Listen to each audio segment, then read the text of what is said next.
up your engine!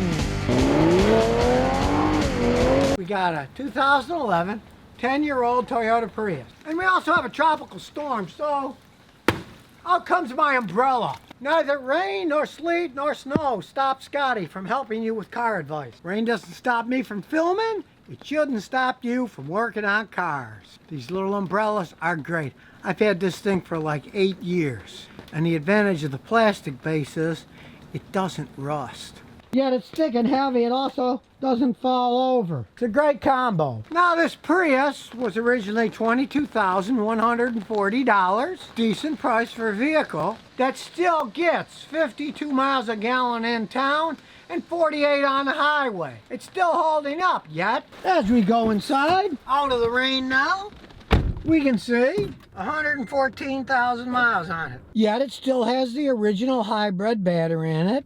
That still works. The AC still blows freezing air. GPS still works.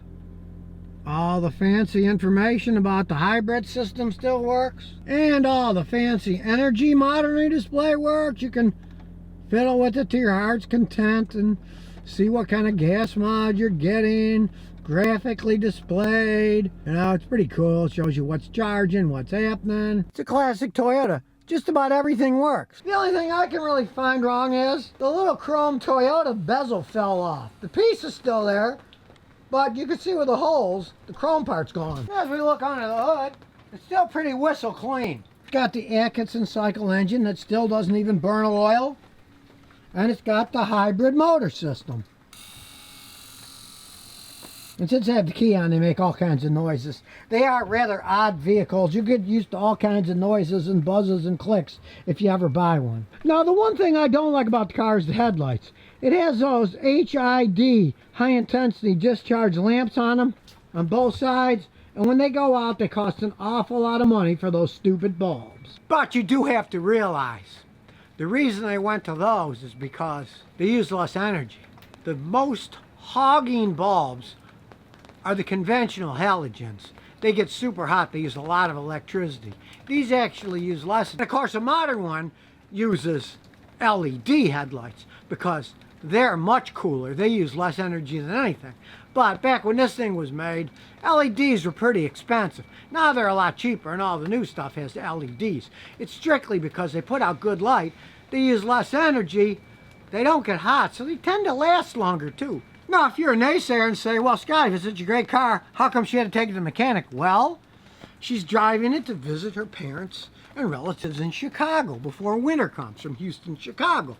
So she's having me check it out to see if there's any problems that I would take care of before the trip. So here we go. Well, we got an electronic hybrid car, so we're going to use an electric computer to figure out, does it have any problems? Now, they just have a conventional OBD port. So we plug that in and go to Toyota. There we go. Nothing can hide from the computer. Everything's automated on this. There's no problem. Any computer's going to interface with these things. They have all kinds of data. And here we go. There's all the information. We'll start out with a pure diagnosis, auto scan, and off we go. Take advantage of an all-electronic vehicle. Have it scanned with a fancy scan tool like I have. When I have customers buying these things used, I can give them so much information, they can make a logical choice. I can say, well, the battery on its way out, you know, and a real good battery for this is going to cost you $7,000 or so. Maybe you don't want to buy it. Or I might see, well, still got 70% of the battery left, so what the heck? And while we're waiting for the computer to scan everything, I'm going to talk about batteries. This thing is 10 years old. It's got 100-something thousand miles on it, and the battery's still in excellent shape. It's got about 80% left.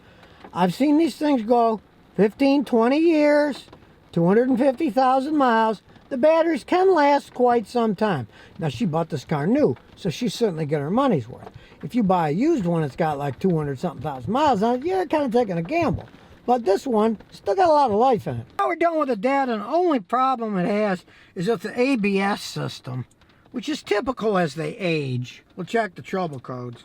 Okay, it says that a foreign object is the tip of the right speed sensor and the leakage and accumulator is abnormal. Well, I've worked on this car before and we tried the speed sensor. That didn't fix it. And the accumulator cost a fortune.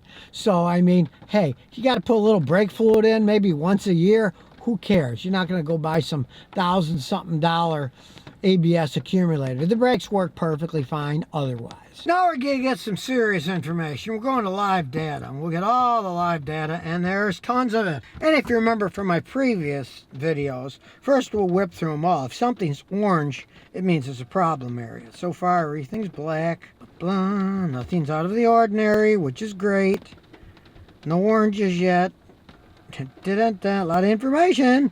And as you can see, everything's normal. Now that was part of the live data. This is the running system, the electric motor, the gasoline motor, the transmission, everything. So we're going to go through all that. Hopefully everything's going to be orange. You can see the engine just turned itself on because even though it's raining, it's hot. I have the air conditioning on. It's got to run the motor every once in a while to recharge stuff when you run the AC compressor on this vehicle. But as you can see, everything is still black. There are no oranges. There's no misfires. The car's in excellent shape. Good thing I'm inside now. It's starting to rain from the tropical storm. But you want to learn a little about the AC system. This has an electronic AC compressor. It runs off of a higher voltage. I believe it's like 200 volts. So you can actually run the AC without the engine running. But if you sit for any length of time, it'll start to drain the hybrid battery. Then it'll turn the motor back on so that the car will charge up. And it will keep the AC running without draining the hybrid battery down too far. Now, since another surge of this tropical storm is coming, it's raining, let's take it for a road test and see how this old girl still runs. Now it still handles quite well. These are decent handling vehicles. Realize, for efficiency, they're naturally built close to the ground. The closer to the ground, the less coefficient of drag. So, lower to the ground cars tend to handle better. And they're not race cars, but let's step on the gas and see what it does. It's not super fast, but it's not an absolute snail. It does have the extra boost with the hybrid motor. It's not a horrible accelerating car, especially once it gets going on a highway. As you can see, once you're already going now, when you step on it, it takes off pretty quickly. And since it has regenerative braking, you can hear the little whining. Not only do the brake pads last a lot longer, because a lot of the energy of your car is regenerated into electricity, they won't fade as much because a lot of the energy is taken to recharge the battery, so the brakes don't have to do so much of the work. Hence, they will not fade and overheat. A lot of that heat energy is turned into electricity in the battery. It's a pretty good design, actually. And this isn't just an urban car. You can take it anywhere. With the phenomenal gas mileage that it gets, you don't have to fill it very often, either in the city or on the highway. I'm certainly going to tell my customer that I would have no qualms of driving this thing from Houston to Chicago and back. None at all. I mean, as you can see, it's still a nice looking car.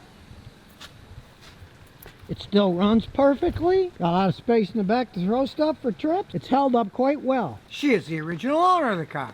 She's taking care of the car. As I say, you want to get a hybrid car, get a Prius new. You don't know how long it's going to last. I got a customer, his first one, he got 250,000 miles. Then when the battery went out, he decided, heck, I'm going to buy another one. So he bought another one. And that one's only got 80,000 on it, so he's probably going to get years out of that too. So now you know the truth about this Toyota Prius hiding under my wet tree. And you can make a decision yourself. You don't mind paying a little bit extra for a hybrid car that gets phenomenal gas mileage? You're going to buy it new? Keep it for years, hundreds of thousands of miles? Maybe not a bad idea. If you don't care about hybrids, get a Toyota non-hybrid Corolla, which is a relatively similar car. I'm just giving you the information so you can make a valid choice that isn't influenced by people paying me money to talk about products. I'm just telling you the truth that I've learned working on in the last 52 years. So if you never want to miss another one of my new car repair videos, remember to ring that bell.